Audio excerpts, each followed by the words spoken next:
जय श्री गणेश। जो भी मनुष्य भगवान बृहस्पति देव की पूजा अर्चना सच्चे मन से करते हैं तो उनकी सभी मनोकामनाएं अवश्य पूर्ण होती है। तो दोस्तों बोलिए विष्णु भगवान की जय। राधे राधे। दोस्तों कैसे हैं आप सभी? उम्मीद करते हैं आप सभी एकदम बढ़िया होंगे, खुश होंगे। विष्णु भगवान की कृपा आप सभी के ऊपर हमेशा बनी रहे। दोस्तों तो दिन है आज गुरुवार, तो चलिए आप सभी को सुनाते हैं गुरुवार व्रत की कथा।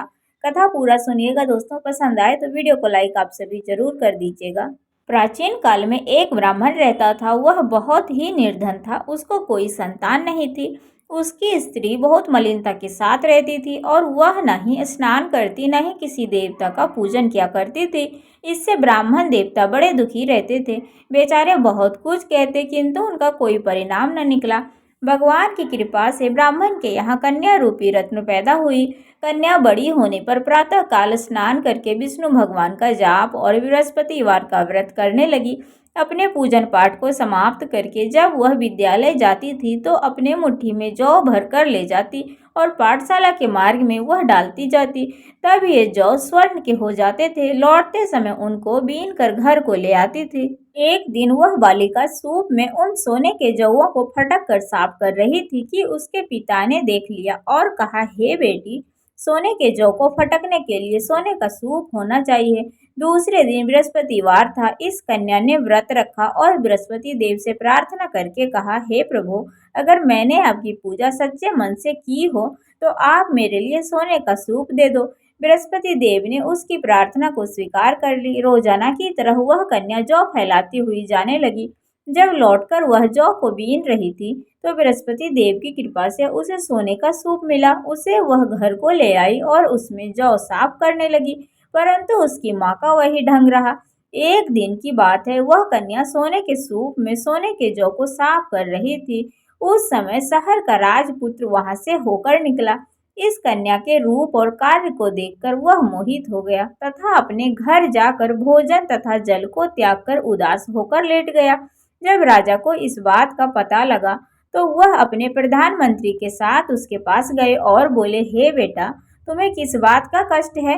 किसी ने तेरा अपमान किया है अथवा कोई और कारण है? सो कहो, मैं वही कार्य करूंगा जिससे तुम्हें प्रसन्नता हो।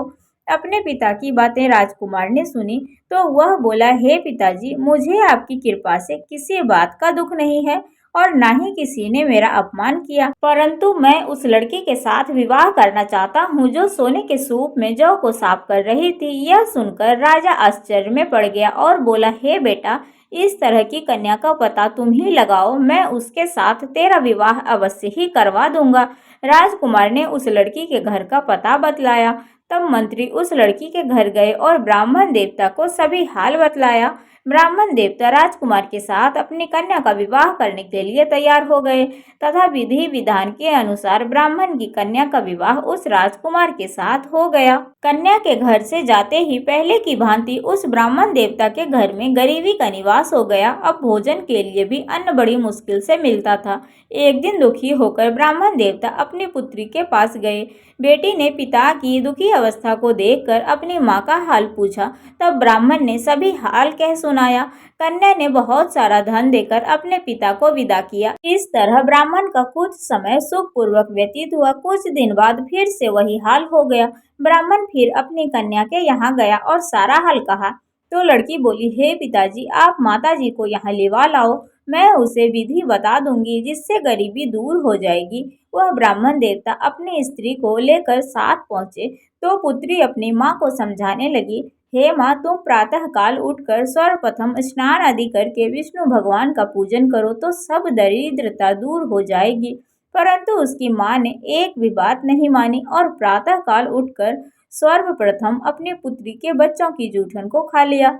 इससे उसकी पुत्री को भी बहुत गुस्सा आया। उसने एक रात को कोठरी में सारा सामान निकाल दिया और अपनी माँ को उसमें बंद कर दिया।